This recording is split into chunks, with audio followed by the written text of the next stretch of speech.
안녕하십니까. 드디어 수원시에서 유형별 정비사업 안내서라는 책자를 출간했습니다. 이런 가이드에 대한 내용을 수원시에서 준비하고 있다는 얘기는 올해 초에 알고 있었습니다. 하지만 여러 부서들이 관련되다 보니 시간이 조금 걸린 것 같습니다. 이제야 나왔습니다. 수원시 관내에는 여러 정비사업 현장들이 있는데 수원시는 어떻게 하겠다라는 가이드를 제시하는 안내서입니다. 정비사업에 관한 여러 내용들이 있지만 우리에게 필요한 내용에 대해서만 간략하게 전달 드리도록 하겠습니다. 책자를 하나 받아와서 스캔을 하였습니다. 그래서 내용이 조금 선명하지 않을 수 있는 점 양해 부탁드리겠습니다. 이 책자를 제작하는데 수원시 도시정비과 그리고 공동주택과, 도시총괄기획단, 도시계획과가 참여하였습니다.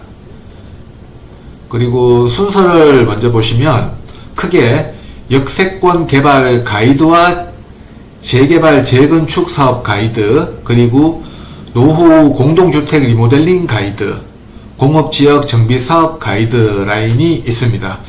이 중에서 우리에게 해당되는 역세권 개발과 재건축 그리고 리모델링에 대해 살펴보도록 하겠습니다.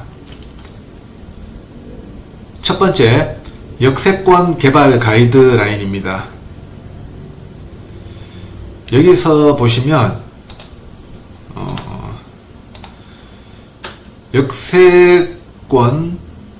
역세권이란 지하철역 중심으로부터 300m입니다.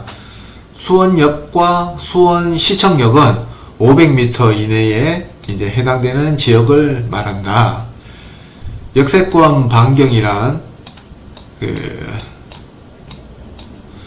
승강장으로부터 300m 이내 건물이 2분의 1 이상 반경에 들어가야 한다라는 내용입니다. 삼성태영이 역세권 개발에 해당되지 않냐라는 얘기가 있어서 한번 확인해 봤습니다. 참고로 삼성태영은 영통역에서 반경 650m, 망포역에서도 약 650m가 나와서 해당 지역이 아님을 알 수 있습니다. 두 번째는 재개발 재건축 사업 가이드라인입니다. 중요 내용만 정리해서 보면 후보지는 10년에 한 번씩 지정을 하였는데 2년에 한 번씩 하는 걸로 하겠다라는 내용이 있습니다. 이는 굉장히 발전되고 긍정적인 내용인 것 같습니다. 그리고 여기 보시면 후보지 선정 기준은 첫 번째 노후도, 아무래도 노후도가 제일 중요하겠죠. 그리고 동의율, 그리고 성공적인 사업 추진 의사를 보시면 시청 각 부서와 협의를 하고 도시건축공동위원회를 개최해서 선정을 하겠다라는 내용입니다. 그리고 정비사업의 용적률에 대한 내용입니다. 매번 말씀드리지만 용적률이 곧 사업성과 연결이 되기 때문에 제일 중요한 내용입니다. 저희는 3종 일반 주거지역입니다. 상한 용적률이 280%입니다. 생각보다 아주 좀 적죠. 예. 그리고 옆에 보시면 임대주택을 지으면 용적률을 조금 더 주겠다라는 내용도 있습니다. 우리 단지 같은 경우는 900세대라고 가정했을 때 한 60세대 이상의 어떤 작은 평수의 임대주택을 지으면 용적률을 조금 더 받을 수 있다라는 내용입니다. 하지만 저번에 시청에 확인했을 때 임대주택을 지으면 용적률을 조금 더 완화할 수 있는데 수원시에서는 그럼에도 불구하고 280% 이상 용적률을 준 사례가 아직 없다라고 했습니다. 그런 내용이 있었기 때문에 이 부분은 향후 심의 진행 시 어떻게 될지 한번 알아봐야 할 것 같습니다. 여튼 일단은 280%까지는 가능해 보입니다. 280%면 사업성이 안 나오죠. 즉 할 필요가 없습니다. 정비구역 지정되는 것도 글쎄요, 뭐 노후도라고 뭐 노후도나 이런 거를 가장 뭐 많이 본다고 하는데 될까요? 예. 만약 된다고 해도 할 필요가 없죠. 예. 280%였을 때 사업성은 예, 저번에 알려드렸듯이 이렇습니다. 신규 분양 43세대 가능하고 분담금은 예상 공공기여를 반영하면 5억 중반 이상 나오는 계획입니다. 이 돈으로 그냥 뭐 영자센이나 이런 신축 아파트를 그냥 매입하는 게 더 편하죠. 굳이 오랜 시간을 기다려야 하고 2주까지 나가야 하는 불편함을 감수할 필요가 없습니다. 그리고 세 번째는 공동주택 리모델링 가이드라인입니다. 전용 면적을 넓힐 수 있다는 내용은 모두 잘 알고 계실 겁니다. 그리고 리모델링과 재건축의 차이점을 표로 만들어서 알려주고 있습니다. 그 중에서 한번 보셔야 할 게 안전진단이 최소 D등급이 되어야 재건축이 가능하다. 아마 앞서 보신 내용의 어떤 노후도와 이제 연관이 있는 것 같습니다. 우리 단지는 대부분 B등급이고 몇 개 동이 C등급이었습니다. 그리고 밑부분에 공공성 확보 방안에 재건축은 기부채납과 무상귀소, 초과이익 환수제 등이 있다라는 내용입니다. 그리고 리모델링을 하면 구조가 불안하다라는 말을 잘 모르는 비대위들이 많이 퍼뜨리고 있죠. 하지만 구조 안전성이 확보된다는 내용입니다. 사실 리모델링 완공한 단지들 가보셨지 않습니까? 불안하다는 말은 말이 안 되는 말이죠.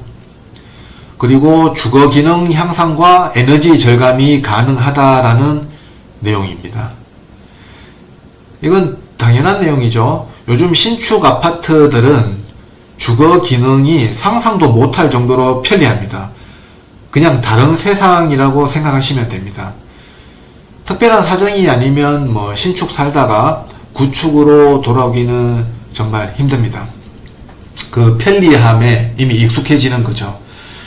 관리비도 저희 단지의 월 평균 45에서 뭐 50만원 정도 관리비가 나왔는 조합원인데, 신축예간이 뭐 20에서 25만원 정도 나온다고 합니다. 에너지 절감, 곧 관리비 절감으로 연결되는 것이죠. 이래서 신축에만 사람들이 몰리고 신축만 바라보고 있는 부동산 시장이 된 게 아닌가라는 생각을 합니다. 마지막으로 질문과 답변이라고 해서 궁금한 부분들을 답변해 놓은 게 있는데 여러분들이 알았으면 좋을 것 같아서 한번 스캔해 봤습니다. 매도 청구 소송 때 부동산 처분 금지를 위한 처분 금지 가처분도 같이 진행이 된다는 내용입니다. 즉 반대 의사로 인해 매도 청구 소송이 진행이 되면 부동산을 매매하거나 전세를 놓는 행위도 못한다 라는 내용입니다. 그럼 처분을 하고 싶으면 매도 청구 소송비를 내고 할 수는 있겠죠. 돈이 더 깨지는 거죠. 그리고 이것도 아셔야 됩니다. 재건축은 조합 설립 후 자유롭게 아파트 매매를 못합니다. 매수자는 현금 청산 대상이라는 내용과 함께 리모델링은 조합 설립 이후 언제든 매매할 수 있습니다. 지금도 매매를 자유롭게 하고 계시죠.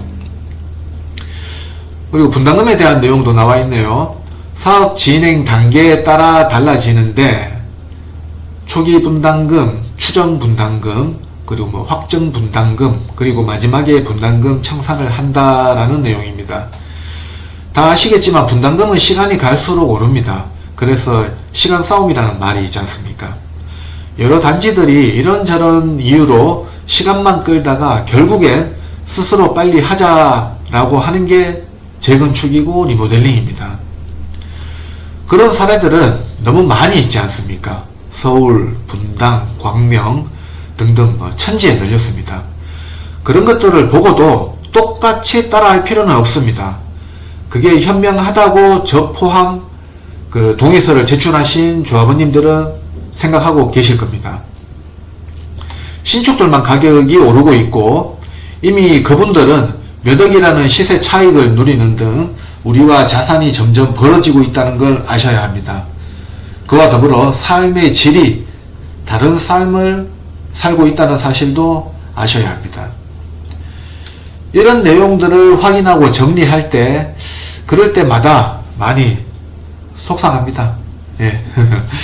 궁금하신 점은 언제든지 문의 주시기 바랍니다. 예. 이번 시간은 이것으로 마치겠습니다. 감사합니다.